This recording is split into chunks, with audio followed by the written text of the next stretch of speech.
வணக்கம் India.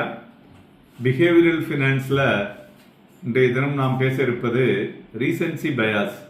So இது too much of importance recent ஈவெண்ட்டில் கொடுத்துட்டு மக்கள் அவதிப்படுவதுன்னு சொல்லலாம்.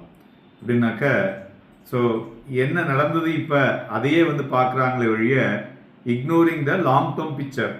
ஸோ அதனால் மார்க்கெட் என்ன ஆகுது, ஒரு 2-3 மாதத்துக்கு ஏறி இருக்கும், அதுக்கப்புறம் என்ன ஆகும், ஸோ அது ரேலி ஃபர்தராக கண்டினியூ ஆகுங்கிற மாதிரி எடுத்துப்பாங்க.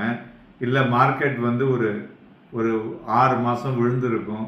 So believing that situation will worsen further. So இந்த பயஸ் எவ்ரி மார்க்கெட் சைக்கிளில் ஸ்ட்ராங் புல் பேஸ்லேயும் ஸ்ட்ராங் பேர் பேஸ்லேயும் நடக்கும். இதை நம்ம அஸ் எ இன்வெஸ்டர் செலக்டிவாக கரெக்டாக ப்ராப்பராக அனாலிசிஸ் பண்ணும் பொழுது உங்களுடைய ஸ்டாக் செலெக்ஷனில் பிரச்சனை வராது. So the company report strong quarterly இருக்கும் பொழுது அதுலேயும் ஒரு ஃபண்டமெண்டல் சவுண்ட் கம்பெனிஸில் இந்த டெம்பரரி வீக்னஸை நீங்கள் இக்னோர் பண்ண வேண்டும். அடுத்தது கன்ஃபர்மேஷன் பையஸ். இது என்னன்னாக்க இன்வெஸ்டர்ஸ் ஒரு ஸ்டாக்கை வாங்குவாங்க, they often look only for the அவங்களுடைய இன்ஃபர்மேஷன் அந்த வியூக்கு சப்போர்ட்டாக இருக்கா அப்படின்னு பார்ப்பாங்க. பாசிட்டிவ் நியூஸ் அக்செப்ட் பண்ணிப்பாங்க, நெகட்டிவ் நியூஸை இக்னோர் பண்ணுவாங்க. ஸோ இதுதான் called confirmation bias. So investors believe a great ஒரு ஷார்ட் டேர்ம் ஸ்டோரி கிடைக்கிறதுன்னு வச்சுங்களேன். ஸோ அதனால் அந்த கம்பெனி ஒரு டெட் இன்க்ரீஸ் ஆகுது அப்படின்னா அதை இக்னோர் பண்ணிவிட்டு அவங்க அது பெட்டர் அப்ரோச்சு அப்போசிங் வியூஸ் அப்படிங்கிற மாதிரி பண்ணுவாங்க. ஸோ இது ஒரு ரிஸ்கி அசெட் அப்படின்னு சொல்லலாம்.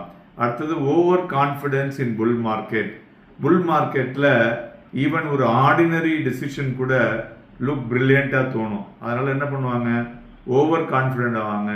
த danger is that over confidence யூஸ்வலாக ஒரு ஹையஸ்ட் எவர் மார்க்கெட் பீக்ஸ் அப்படிங்கிற மாதிரி நினச்சிட்டு பண்ணுவாங்க. So the best investor remain humble. So அதனால் understand every investment as a risk. அது when the thesis gone wrong நம்ம focus on rather than short term buyers அந்த ப்ரைஸுக்கு தகுந்த மாதிரி மார்க்கெட்டில் நம்மளுடைய மூமெண்ட்டை மாற்றிக்கொள்ள வேண்டும். ஸோ இப்படி பண்ணும்பொழுது தான் so you can manage the behavioural buyers based on the market reactions. So behavioural finance teaches a simple lesson. Successful investing is not only on finding to invest, your method is also important. நன்றி, வணக்கம்.